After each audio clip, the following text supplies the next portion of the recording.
Welcome to Networking RX, a podcast devoted to helping business professionals like you enhance your networking skills in order to become more proficient giving and receiving quality business referrals and improving the overall quality of your life and the lives of those around you. The Networking RX podcast is a production of AmSpirit Business Connections, an organization whose mission is to empower business success through networking.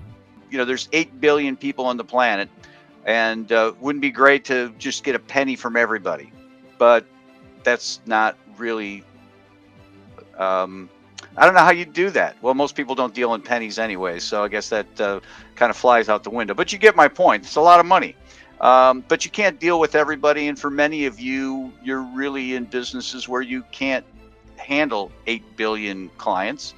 You can't handle 8 million. You probably can't handle 800,000. Even 8,000 would be a big number. 800 maybe. 80 would be good, depending upon your business. Some people out there listening to this would like every year 8 great clients, and that would make their world. And so, there are lots of big numbers out there, and it really kind of begs the question: what's the perfect number of people to have in your network? When is too many too much, if you will? And that's certainly a question to try and address. I know a lot of people would say, well, bring them on, I'll deal with it. But, in reality, you don't want to deal with it. You don't want to be drinking from a fire hose. You want to effectively serve people. You want to effectively have relationships with people. You don't want to kind of feel like you're scrambling around moment to moment, day to day, just trying to keep up on things. So, what's the perfect number out there? Well, there is sort of an answer. It's based somewhat in science. Well, it is based in science. It may not be the answer you're looking for, but there is an answer out there. There's an individual out there. His name's Robin Dunbar. He's an evolutionary psychologist, and he specializes in primate behavior. And so he started looking at all the different types of primates out there. And I didn't realize this. I did some research, but there are 500 different types of primates. There are lemurs, there are gorillas, there's chimpanzees, there are orangutans. There are lots and lots of different types of primates out there. Go to the zoo, you'll see a dozen different type of primates that you don't realize it. Gibbons is another one. And a primate, a prime example of a primate is humans. We're primates, according to that definition. And what Robin Dunbar was curious about is that primates gather in different size groups. You'll have some primates that are in much larger groups and other primates where the group size is really much smaller. And so he had this theory is that the group size is based on the relative brain size. And what I mean by relative brain size, obviously, probably the biggest brain on the planet are like sperm whales, big blue whales. They probably have the largest brain, but is it the largest brain relative to the size of the rest of the body? And that's really kind of, what they look at. It's not just the actual size of the brain. It gets more into the relative size of the brain.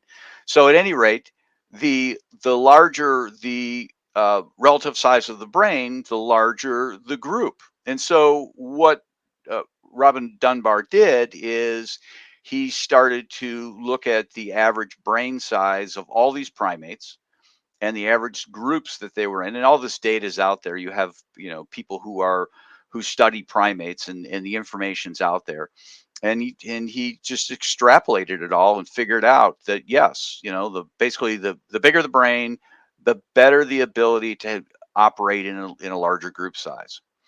Well, with all that information, it was easy to extrapolate what's a reasonable size for humans to have. What's a reasonable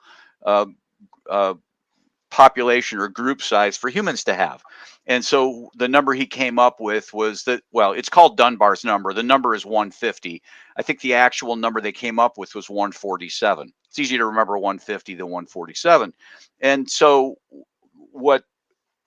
essentially what this is saying is that we as humans, on average, right? I mean, there are different sized brains out there. There are some people with smaller brains, and they can't handle but a few people in their lives, and then there are people who might have larger brains and might be able to deal better with a bigger group size.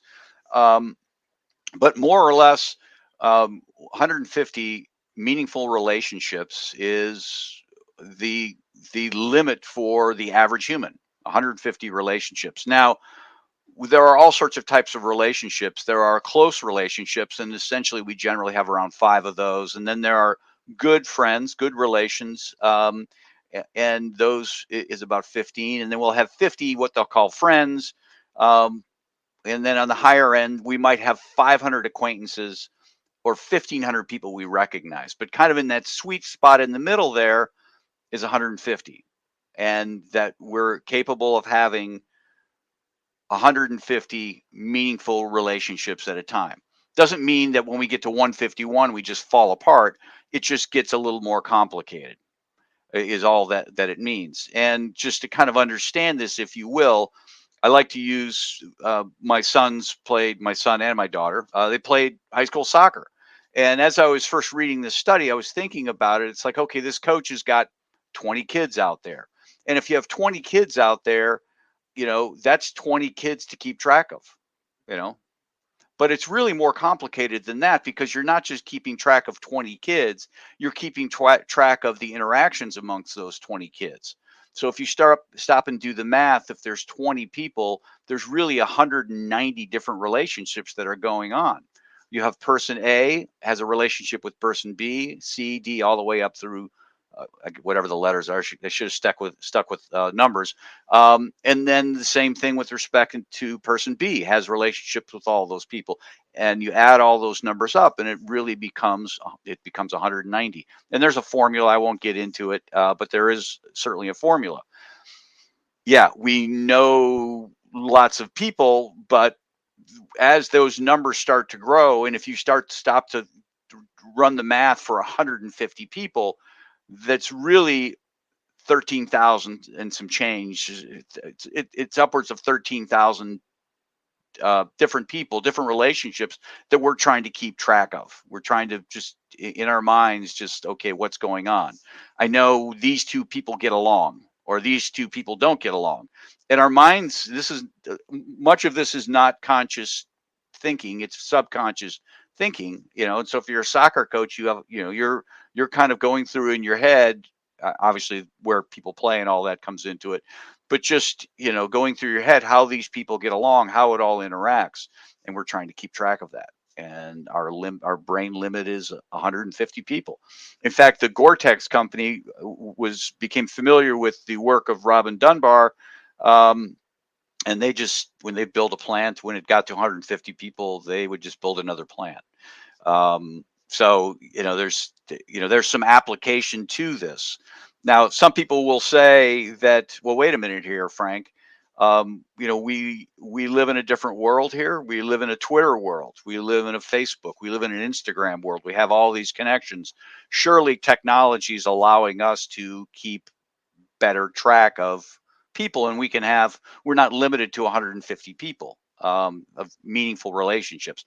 Again, you might have lots and lots of LinkedIn connections and lots of people that you recognize out in the public. But as far as meaningful relationships, it's 150. So anyhow, with that theory, they started looking at social media, and they centered on Twitter because just the data is, it's a little more open than with Facebook. You're kind of picking friends, air quotes there, or LinkedIn. It's kind of connections. But with Twitter, it's a little more open. And what they found is, looking at millions of tweets, the data's all there, and there are people that spend their careers studying these things. They found that it's still basically 150 people. There's a limit there. It's 150 people. And the point I want to make is that there is a limit to this, and you need to try and be somewhat judicious with who those 150 people are. I know there's commentary out there that we're the sum of the 5 people we hang around with most, or something like along those lines. And there's probably some truth to that. I'm not really talking about that, but I'm just saying that we need to be cautious about who our 150 people are. Maybe not even necessarily, certainly the people we hang around with most. Choose the right spouse, the right significant other, close friends, make sure they're good people. But even when it gets broader than that, making sure that you have good people in your network, because if you don't, it kind of drags down the average of everybody, or not of everybody, but certainly of your world. Um, so just something to keep in mind as you're talking to people, you're dealing with people with respect to how big your network is or isn't. Um, and it's 150 people. You're limited to 150 people, and that's kind of the magic number. And you might be a little smarter and think you can have more in your network, and you might feel like there are less people. Actually, a great example of this is years ago I was getting pitched on something, I forget what it was, and this is before I had read this research, and there was an individual. There were a couple people in the room that were kind of pitching me, and I just found it to be really chaotic because they were talking. Each were talking to me, and then they were having a conversation amongst themselves. And after then, I read this article and I realized that okay, it wasn't. There were three people in the room, but it wasn't one conversation. There were three conversations. My conversation with person A, and my conversation with person B, and those are two very different conversations because they both had different approaches into trying to convince me to do something. But then I found myself trying to keep track of the conversation they were having with themselves, which was the third conversation, and that just created a lot of chaos. And I realized if we added a fourth person to the room, that it would have immediately jumped not to 4 conversations, but there would be 6 conversations to keep track of. So when those people said, "Hey, can we have a follow-up with you?" I said, "Yeah, we can have a follow-up, but only one of you can come."